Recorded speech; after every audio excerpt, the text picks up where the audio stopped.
Falando em eleições, veja só, a venda e o consumo de bebidas alcoólicas estão liberados no dia 15 de novembro, dia das eleições. Fernando, não é um incentivo, não. A gente quer saber como é que vai ser feita a fiscalização, porque historicamente o consumo de bebida é proibido durante um pleito eleitoral, até para evitar confusões, já que em muitas cidades os ânimos ficam bem inflamados por conta dessa disputa eleitoral. Vou chamar aqui o Cleiton Ramos, que tem todas as informações. Quer dizer, Cleiton, o estabelecimento comercial ele não vai estar impedido de comercializar, mas isso não quer dizer que a fiscalização não vai acontecer, não é mesmo, Cleiton? É bom o pessoal aí ficar esperto no próximo domingo. Conta pra gente. Eu conto sim, Fernando. Mais uma vez aqui marcando presença no SBT Meio-Dia para falar a respeito desse assunto. Estou aqui, pessoal de casa já deve estar percebendo, no Comando Geral da Polícia Militar em Santa Catarina, no centro de Florianópolis, ao lado do comandante-geral da PM, aqui no nosso estado, o Dionei Tonê. Comandante, a venda e o consumo estão liberados no dia 15, que é um dia muito importante para a democracia brasileira em todo o país, que é o dia do processo eleitoral. Sempre foi assim, a venda e o consumo liberados, né? Esse ano está tendo essa mudança. Boa tarde. Boa tarde quem nos acompanha. A Polícia Militar, acompanhando a decisão do Conselho Superior de Segurança Pública, não irá editar nenhuma norma, não irá ampliar a fiscalização. Nós continuaremos permitindo a venda e o consumo da bebida alcoólica durante o período das eleições. Importante que a gente posicione que nas últimas 4 eleições nós já agimos dessa maneira. Nós não intervimos na possibilidade da venda da bebida e acabamos só relembrando ao nosso cidadão de que a regra geral de circulação do Código de Trânsito Brasileiro permanece em vigor e, principalmente, de que você não pode se apresentar embriagado para o exercício do voto. Então, essa é uma situação que tem que ser lembrada, porque o fato de estar liberado a venda e o consumo não diz que você está liberado para transitar com seus veículos fazendo uso de bebida alcoólica ou então apresentar-se em condições de embriaguez para o exercício do voto. Importante o senhor estar colocando agora, e muita gente fala nessa época de eleição sobre o termo lei seca, né? Eu queria que o senhor diferenciasse para a gente aí, que normalmente o termo lei seca, a gente pensa logo na embriaguez ao volante, mas esse termo é muito usado em época de eleição.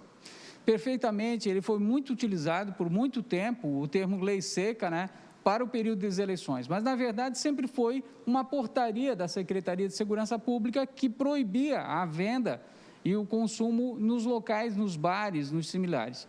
Então, a lei seca permanece acontecendo frente ao Código de Trânsito Brasileiro, e é aí que você tem que ter a preocupação de não conduzir veículos fazendo uso de bebida alcoólica. No dia das eleições, a restrição inverte, no sentido de que você não pode apresentar-se embriagado para poder fazer o exercício do seu voto. Então, o pedido e a orientação que a Polícia Militar faz é de que você não faça o uso da bebida alcoólica antes do exercício do seu voto. Está liberado, você pode até consumir, mas depois de realizar o voto. E, principalmente, neste ano, não tem como fazer as comemorações do final da eleição. Aqueles movimentos que existiam com distribuição de bebida, de alimentação, para fazer a festa da vitória, esse ano a orientação que nós passamos é que se cumpram as medidas sanitárias e que as pessoas evitem situações que possam gerar a contaminação exacerbada do vírus. E quem for votar, né, completamente alterado, né, embriagado, qual a pena nesse tipo de situação, comandante? Bom, a restrição hoje é um delito de menor potencial ofensivo, ele possivelmente vai ser condenado a pagar uma cesta básica, algumas horas de trabalho. Mas o importante é que eu penso que a penalização maior dele será ele não poder exercer o direito do voto, que eu penso que deva ser o maior direito da cidadania, você poder executar o seu voto. Por ser uma eleição histórica diferente, né, por conta da pandemia, o senhor vê muito ainda aquela tradicional boca de urna, ou isso é indiferente em tempos de coronavírus? Né? A Polícia Militar está preparada já para combater esse tipo de situação, ou o senhor tem esperança que vai diminuir um pouco? Bom, eu sempre trabalhei em operações eleitorais, eu sempre dizia de que o melhor remédio para a boca de urna é chuva forte no dia da eleição, porque infelizmente, é um comportamento que vai nos dar trabalho, a gente percebe isso, de que ainda está na cultura dos candidatos e dos seus cabos eleitorais procurarem no último dia e normalmente dá conflito, né? Agressões entre eles, porque eles ficam disputando os locais próximos dos locais de votação.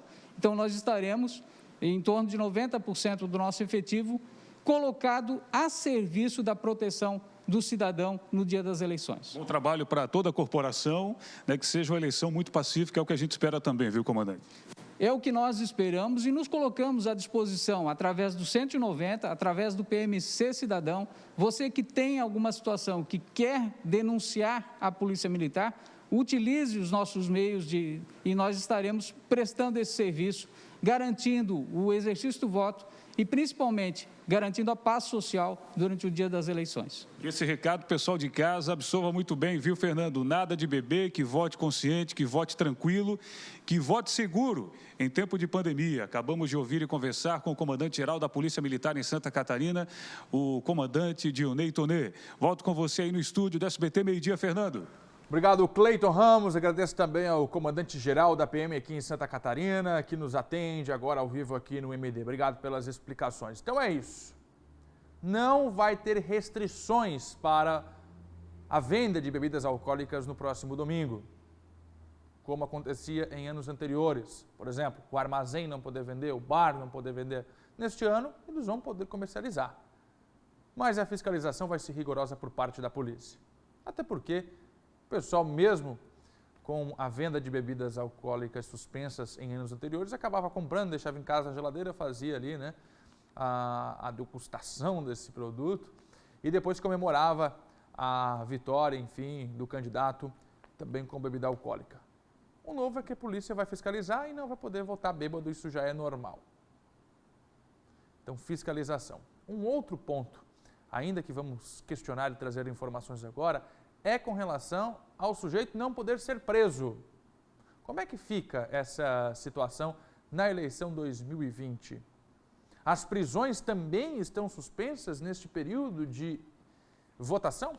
Vou conversar agora com o Dr. Renato Bobaldi, juiz substituto do Tribunal Regional Eleitoral de Santa Catarina, e conversa com a gente agora aqui no SBT Meio-Dia. Doutor, obrigado por nos atender mais uma vez.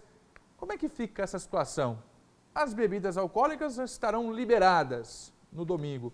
E com relação a prisões, o cidadão, se cometer delito, vai ser preso ou não? Bom dia.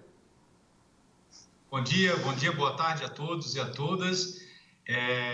Sim e não, né? Existe a possibilidade, sim, da prisão, né? Não é uma impossibilidade geral. Há a possibilidade de prisão dos crimes cometidos em flagrante, né? E aqueles decorrentes de sentença condenatória, onde o juiz verificou a possibilidade, após a sentença de primeiro grau, da decretação da prisão preventiva, para os crimes, né, inafiançáveis. Os crimes de inafiançáveis, tortura, tráfico, enfim, não há essa possibilidade. 5 dias antes da eleição, né, e 48 horas após a eleição, elas estão impedidas de realizar aquelas prisões decorrentes de investigações, prisões temporárias decretadas, prisões preventivas decretadas. Essas prisões estão suspensas, elas não podem ser efetivadas durante esse período, correto? Mas as prisões em flagrantes, embriaguez ao volante, homicídio, preso em flagrante, essas prisões elas continuam sim sendo possíveis de ser realizadas sem problema algum. Estão suspensas, doutor, as prisões que nascem de um processo de investigação, de apuração, de meses de trabalho e que tem depois, talvez até mesmo, autorização por parte da Justiça com mandados de prisões. Essas, neste momento, estão suspensas. Exatamente. As investigações em curso que resultaram num pedido de prisão temporária, de prisão preventiva, e aqui, Fernando, até as prisões civis, né, em caso de não pagamento de pensão alimentícia, também elas se enquadram nessa modalidade da impossibilidade dessa prisão ser efetivada durante somente esse período de tempo, né? Não é um salvo-conduto para que se cometa crime que não haverá punição, não. durante esse período de 5 dias antes da eleição e 48 horas após, a polícia está efetivamente impedida de fazer as prisões temporárias, prisões preventivas que foram decretadas. Tá? Mas nada impede que, por exemplo, uma situação hipotética, a polícia esteja cumprindo busca e apreensão, uma determinação de busca e apreensão, é realizada essa busca, é encontrado algum outro crime, aquela pessoa é presa em flagrante decorrente de uma outra situação, vai fazer a busca e apreensão na casa de alguém e dali se encontra droga ou se encontra uma arma clandestina, aquela prisão ela pode ser sim efetivada. Só não aquelas ordens de prisão já emanadas, aquelas de uma pessoa está com mandado de prisão em aberto há 1 ano, ele é localizado durante esse período, ele não é detido, ele não é efetivada a prisão temporária ou a prisão em flagrante dele. Entendi. Tudo com a intenção maior, né, como o coronel falou ainda há pouco, de ser garantido o direito ao voto. Garantir o direito ao voto e também evitar, talvez, né, projeções políticas, até mesmo com esse tipo de atuação neste momento de período eleitoral. Fernando, historicamente, por que surgiu essa restrição, né? Essa restrição advém de uma questão de, por exemplo, né, municípios pequenos onde o eleitorado é reduzido, se você tem ali, antigamente havia uma possibilidade de uma influência política com autoridades da região, você manda um mandato de prisão para 20, 30 pessoas, você inviabiliza, às vezes, uma eleição de algum candidato e não torna aquele pleito justo. Então, para evitar essas possibilidades que aconteciam no passado, é que tem essa disposição em lei. Muito bem. Doutor, muito obrigado aqui, doutor Renato Boabaldi, juiz do Tribunal Regional Eleitoral de Santa Catarina. Bom trabalho, doutor. Obrigado por nos atender. Sempre à disposição. O TRE está sempre à disposição. Obrigado. Explicado, então. Seguinte,